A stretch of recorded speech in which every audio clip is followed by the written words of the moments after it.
நாடு முழுவதும் சென்னை, தில்லி, மும்பை நகரங்களில் உள்ள கட்டுமானங்களின் எடை தாங்க முடியாமலும் நிலத்தடி நீர் அதிகப்படியாக சுரண்டப்படுவதாலும் பல கட்டுமானங்கள் பூமிக்குள் புதையும் அபாயம் இருப்பதாக ஆய்வுகள் தெரிவிக்கின்றன. நாடு முழுவதும் சுமார் 2400 கட்டடங்கள் பூமிக்குள் புதையும் அபாயத்தில் இருப்பதாகவும் ஆய்வு முடிவுகள் மூலம் தெரிய வந்துள்ளது.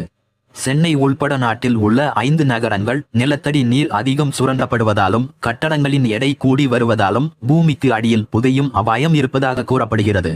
இயற்கை நிலைத்தன்மை என்ற ஆங்கில இதழ் ஒன்றில் இது தொடர்பான ஆய்வு கட்டுரை ஒன்று வெளியாகியுள்ளது.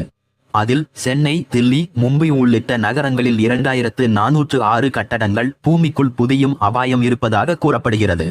நிலப்பரப்பு உள்வாங்குவதால் ஏராளமான கட்டடங்கள் சேதமடையும் அபாயம் இருப்பதாகவும் இதே நிலை தொடர்ந்தால் சென்னை, தில்லி, மும்பை, கொல்கத்தா, பெங்களூர் உள்ளிட்ட நகரங்களில் உள்ள 23,000க்கும் மேற்பட்ட கட்டடங்கள் அபாயத்தை சந்திக்குமாம். செயற்கைக்கோளை அடிப்படையாக கொண்ட தொழில்நுட்பம் மூலம் நடத்தப்பட்ட ஆய்வில் 2015 இருந்து 2023 வரை பதிவான காட்சிகளை கொண்டு இந்த தரவுகள் சேகரிக்கப்பட்டுள்ளதாகவும் ஒவ்வொரு ஆண்டும் மில்லிமீட்டர் அளவுக்கு நிலப்பரப்பு புதைபுண்டு வருவதாகவும் கூறப்படுகிறது. சென்னையில் மட்டும் நிலத்தடி நீர் மட்டத்தை அவ்வப்போது கடல் நீர் சமநிலைப்படுத்துவதால் மற்ற நகரங்களுக்கு இருக்கும் அபாய அளவை காட்டிலும் சென்னைக்கு குறைவு என்றும் மற்ற நகரங்களை காட்டிலும் சென்னையில் கோடை காலத்தில் குறையும் நிலத்தடி நீர் மட்டம் பருவமழை காலங்களில் ஓரளவுக்கு மீண்டுவிடுவதாகவும் தெளிவுபடுத்தப்பட்டுள்ளது. அதேவேளையில் சென்னையில் 958 கட்டடங்கள் அபாயத்தில் இருப்பதாகவும் அடுத்த 30 ஆண்டுகளில் அபாய அளவு அதிகரித்துவிடும் என்றும் எச்சரிக்கப்பட்டுள்ளது.